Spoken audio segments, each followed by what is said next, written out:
Hey everybody, Mike Brumfield coming at you with a new video showing you my painting. Please notice the digital number on her forehead, 10. Anyway, this video is about stages of civilization.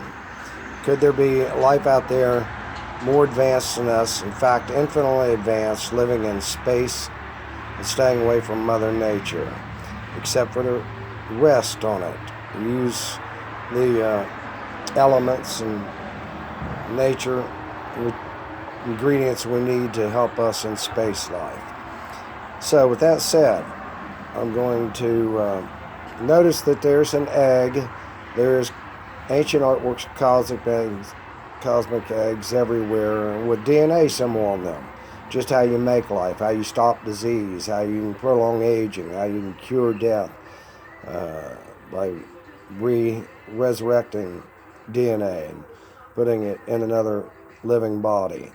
Anyway, with that said, I'm going to go over here because I wrote down, after looking up stages of civilization, I have noticed, I was looking up Michio Kaku's stage 3 civilization, where he says that at stage 3 we should be everywhere in the universe, living in space and on Earths. Now, the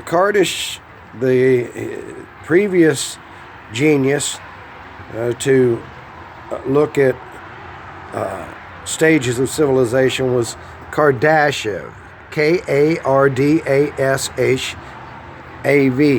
When I looked him up, I also found out about Dyson spheres, which I learned about a while back, and how you would harness all the power of the sun by building a structure around it.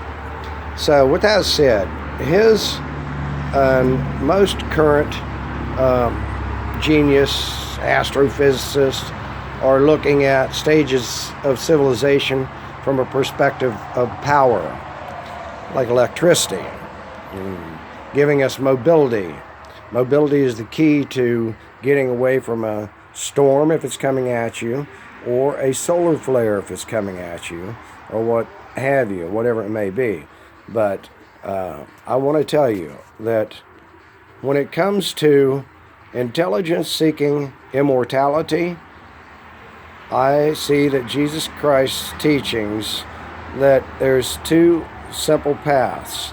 There's choosing life, which is education, knowledge, and serving life so it can survive, and there's death, which is do nothing but try to figure out how we can become more powerful over one another, and that's ridiculous. And it's also about power, which is ways to move us around.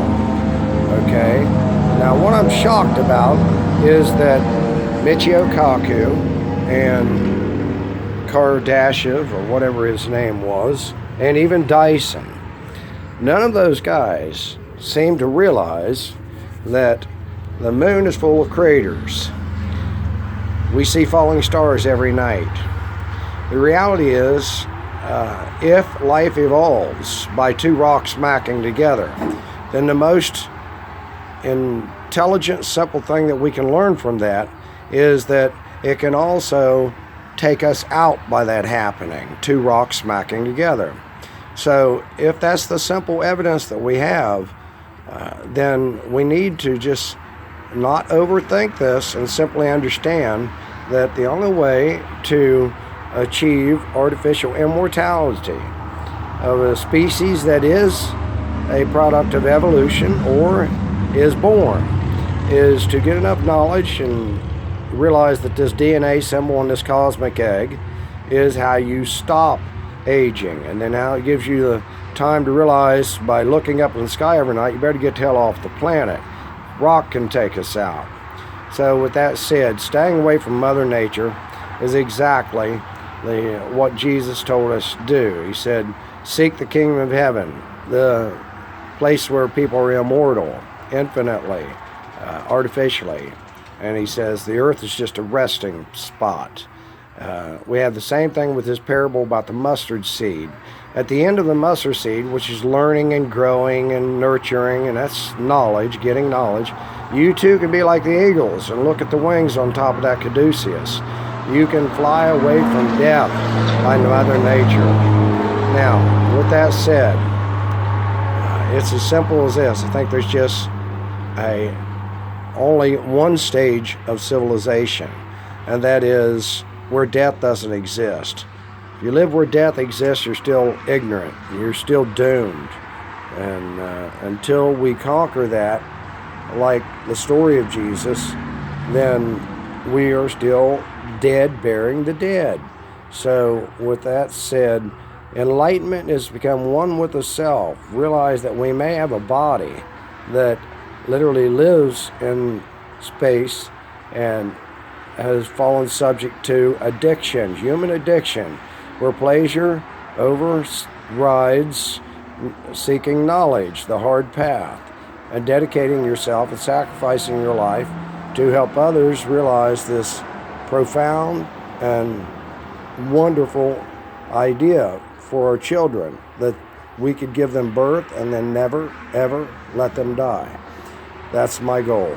I love you, Matt. I love you, Josh. I love all kids. I love all life.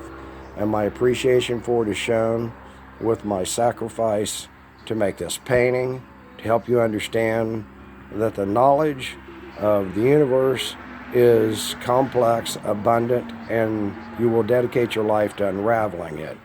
And then you will discover that in an infinite universe, there should be people out there who have conquered space, conquered aging, and ultimately conquered death by being able just to revive it if it does accidentally happen, which in an infinite universe there are an infinite amount of chances for it to do so.